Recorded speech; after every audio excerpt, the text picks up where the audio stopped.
Assalamualaikum. Siapa yang tidak kenal sosok Habib Umar bin Hafiz? Memiliki nama asli Al-Habib Umar bin Muhammad bin Salim bin Hafiz, merupakan seorang ulama terkenal, guru dan pembaru Islam di Yaman. Habib Umar lahir pada Senin 27 Mei 1963 di Tarim, Hadramaut, Yaman. Saat ini ia tinggal di Tarim, Yaman. Dalam keseharian, Habib Umar mengawasi perkembangan di Darul Mustafa. Ia juga memiliki beberapa sekolah yang telah dibangun di bawah manajemennya. Adapun nasabnya adalah sebagai berikut: Umar bin Muhammad bin Salim bin Hafiz bin Abdullah bin Abi Bakar bin Idrus bin Umar bin Idrus bin Umar bin Abi Bakar bin Idrus bin Al-Husain bin Asy-Syaikh Abi Bakar bin Salim bin Abdullah bin Abdurrahman bin Abdullah bin Abdurrahman As-Saqaf bin Muhammad Mualli Ad-Duwailah bin Ali bin Alawi Al-Guyur bin Al-Faqih Al-Muqaddam Muhammad bin Ali bin Muhammad Sahib Merbad bin Ali Khaliq Qasam bin Alawi bin Muhammad bin Alawi bin Ubaidillah bin Ahmad Al-Muhajir bin Isa bin Muhammad An-Naqib bin Ali Al-Arid bin Ja'far As-Sadiq bin Muhammad Al-Baqir bin Ali Zainal Abidin bin Al-Husain As-Sabat bin Al-Imam Ali bin Abi Talib wal Imam Ali Zawju Fatimah binti Muhammad sallallahu alaihi wasallam. Perjalanan Habib Umar bin Hafiz mampu menghafal Al-Quran dengan berbagai inti teks fikih, hadis, dan bahasa Arab di usia sangat muda. Selain itu, Habib Umar juga banyak menguasai ilmu-ilmu keagamaan yang banyak dipegang teguh oleh ulama seperti Muhammad bin Alawi bin Shihab, Asy-Syaikh Fadl Ba'fadl, serta ulama lain yang mengajar di Ribat Tarim. Ayahnya yang bernama Al-Habib Muhammad bin Salim sangat menyayangi dan selalu berada di sisi Umar kecil. Sejak kecil, Umar juga diajari oleh ayahnya untuk memperdalam ilmu agama dan zikir. Ada tragedi ketika Habib Umar masih kecil. Saat sedang menemani ayahnya sholat Jumat, sang ayah diculik di golongan komunis. Akhirnya Habib Umar pulang sendirian ke rumah dengan membawa syal milik ayahnya. Sejak saat itu, ayahnya hilang kabar dan tak pernah kembali lagi. Menginjak usia muda, Habib Umar memiliki semangat untuk meneruskan tanggung jawab ayahnya di bidang dakwah, berbekal syal milik ayahnya yang menjadi bendera semangat hidupnya. Selanjutnya, Umar mengumpulkan orang-orang dengan membentuk beberapa majelis dan dakwah. Usaha dan perjuangan yang keras demi dakwah Islam membuahkan hasil.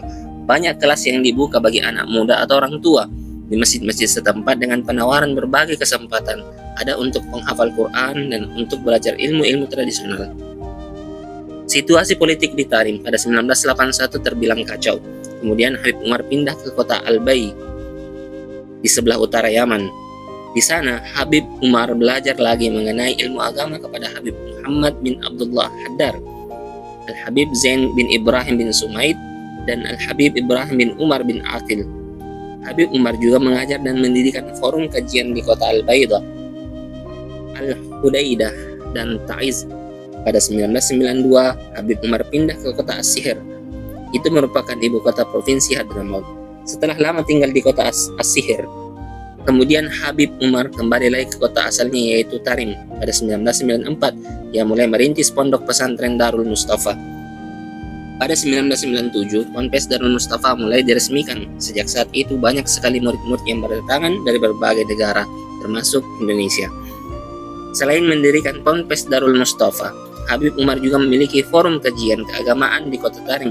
Forum tersebut rutin dihadiri oleh ratusan penduduk kota setempat. Forum diadakan setiap minggu dengan agenda melakukan pertemuan formal silaturahmi ke berbagai tempat di Yaman untuk mengunjungi kampus-kampus dan sejumlah organisasi di sana. Saat ini, dakwah dari Habib Umar tidak hanya di Yaman saja, tetapi melebar ke seluruh dunia seperti Syria, Yordan, Lebanon, Mali, Kenya, Aljazair, juga ke Mesir, Sudan, Tanzania, Afrika Selatan, Sri Lanka, India, Pakistan, Malaysia, Singapura, Australia, dan sejumlah negara Eropa lainnya. Habib Umar telah berdakwah di Indonesia sejak 1994 atas utusan Habib Abdul Qadir bin Ahmad As-Sagaf yang berada di Jeddah untuk membangkitkan semangat para Alawiyin di Indonesia karena mulai lupa akan ajaran dan nilai budi luhur para leluhurnya. Seiring berjalannya waktu, kedatangan Habib Umar di Indonesia dengan penyampaian dakwah dan ajarannya, maka lahir organisasi yang bernama Majelis Al-Muwasalah Baina Ulama Al-Muslimin atau forum silaturahmi antar ulama. Pekan lalu, Habib Umar mengunjungi Indonesia selama 10 hari. Ia mengunjungi daerah-daerah di Indonesia seperti Jakarta, Bandung, Cirebon, dan Kalimantan.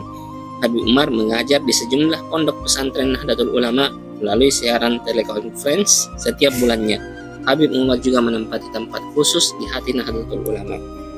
Demikian biografinya, dan kita lanjut kepada quotes atau kata-kata mutiara daripada Habib Umar bin Hafiz. Suatu saat, kau akan mendapati sesuatu yang kau pinta dari Allah sejak lama. Mungkin sejak masa kecilmu, yang bahkan kau sudah lupakan itu. Tapi Allah tak akan pernah melupakan. Jika kau lihat seseorang jauh dari Tuhannya, jangan kau ejek dia. Allah lebih dekat kepada seorang pendosa ketimbang orang-orang yang sombong. Jika kamu ingin untuk berada dekat dengan Nabi Muhammad SAW, maka kamu perlu untuk bangun malam dan melaksanakan tahajud.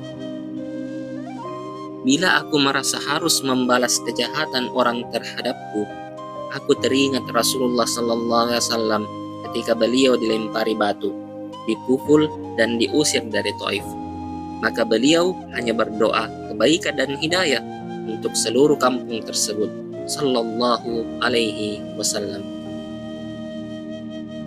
Ramai wanita yang meniru-niru wanita di televisi sehingga mereka tidak kenal lagi siapa Sayyidatina Fatimah binti Rasulullah sallallahu alaihi wasallam. Allah. Sungguh celakalah orang-orang yang tidak melihat wajahnya Nabi Muhammad di akhirat kelak, yaitu orang-orang yang mengagungkan para pemain bola dan para artis lebih dari mengagungkan Rasulullah SAW dan para sahabatnya radhiyallahu anhu. Layanilah orang tuamu seperti raja, maka rezekimu juga akan menjadi seperti raja. Jika jernih keadaan seorang mukmin, maka dia tak akan sabar untuk zikir kepada Allah. Orang yang selalu mempunyai hubungan dengan Allah, maka Allah akan penuhi hatinya dengan rahmat dan ketenangan di setiap waktunya. Didiklah mata hati supaya jangan memandang hina pada orang lain, walaupun dengan ahli maksiat. Allah dapat menggantikan segala sesuatu, akan tetapi segala sesuatu tidak dapat menggantikan Allah. Lisanmu adalah gambaran dari apa yang tersimpan dalam hatimu. Maka setiap kalimat yang buruk menunjukkan atas buruknya apa-apa di dalam hatimu. Setiap gibah menunjukkan atas gelapnya apa-apa yang ada di dalam hatimu. Setiap kebohongan menunjukkan atas jeleknya apa-apa yang ada di dalam hatimu. Setiap sumpah palsu menunjukkan atas keruh dan kotornya apa-apa yang ada di hatimu. Setiap cacian, baik atas anak kecil ataupun orang dewasa, bahkan cacian atas hewan sekalipun, hal itu menunjukkan atas gelapnya apa yang ada di dalam hati. Lisan adalah merupakan gambaran hati, maka jadilah dirimu pribadi yang memiliki lisan yang jujur dan suci hati. Sebagaimana engkau membersihkan wajahmu agar indah dipandang orang, maka bersihkan pula hatimu agar indah dipandang Allah. Semua persahabatan yang terbina di muka bumi ini akan menjadi permusuhan di hari akhirat, kecuali persahabatan yang dibina dengan ketakwaan. Syukuri apa yang kau miliki, jangan iri dengan apa yang orang lain miliki, maka Allah Subhanahu wa Ta'ala akan memberimu apa yang belum kamu miliki. Ada manusia yang amalnya seperti gunung di dunia, namun di akhirat umpama debu yang berterbangan. Menjaga perasaan seorang muslim adalah ibadah. Menyakiti hati seorang muslim dosanya lebih besar dari menghancurkan Ka'bah. Siapa saja yang membuat senang hati seorang muslim, maka Allah akan membuatnya senang kelak di hari akhir. Orang yang tinggi akhlaknya, walaupun rendah ilmunya, lebih mulia dari orang yang banyak ilmunya tapi kurang akhlaknya.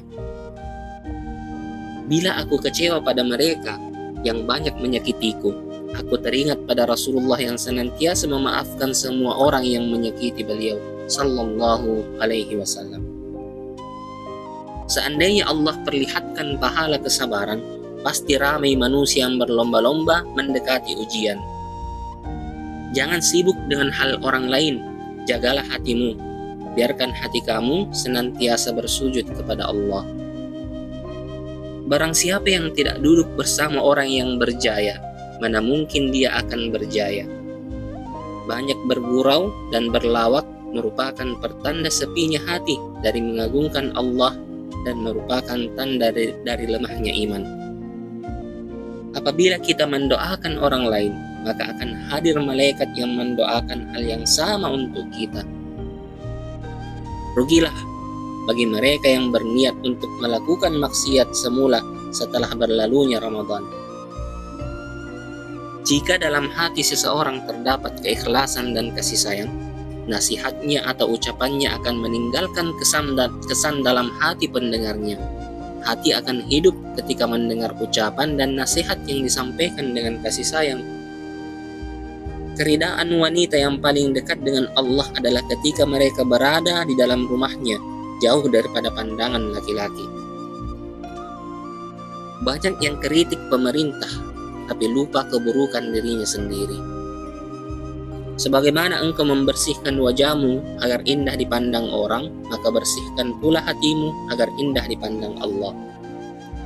Bila aku kecewa pada mereka yang banyak menyakitiku, aku teringat pada Rasulullah yang senantiasa memaafkan semua orang yang menyakiti beliau sallallahu alaihi wasallam.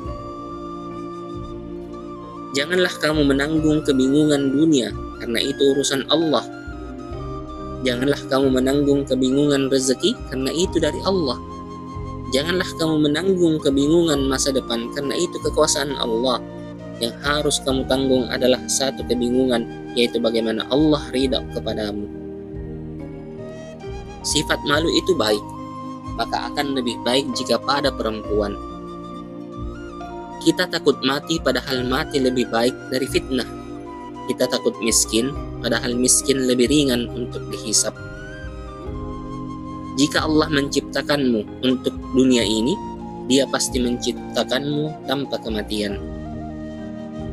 Cintailah orang-orang yang membenci dan mencaci Anda, karena mereka adalah orang yang patut dikasihani, karena telah memilih jalan yang justru akan membinasakan mereka.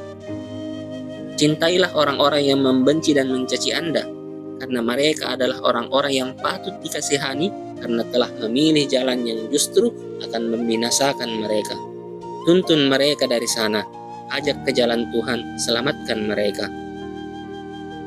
Jangan pernah sesekali memperkecil dosa kecil, karena gunung yang besar juga terbina dari butir pasir yang kecil. Orang munafik itu apabila diingatkan mereka akan dosa-dosa, mereka tidak memperdulikan dosa itu. Jika kau melihat seseorang jauh dari Tuhannya, jangan kau ejek dia. Allah lebih dekat kepada pendosa ketimbang orang yang sombong. Terima kasih sudah menonton. Jangan lupa subscribe, like, share, dan komen agar video ini bisa bermanfaat bagi banyak orang. Terima kasih. Assalamualaikum warahmatullahi wabarakatuh. See ya.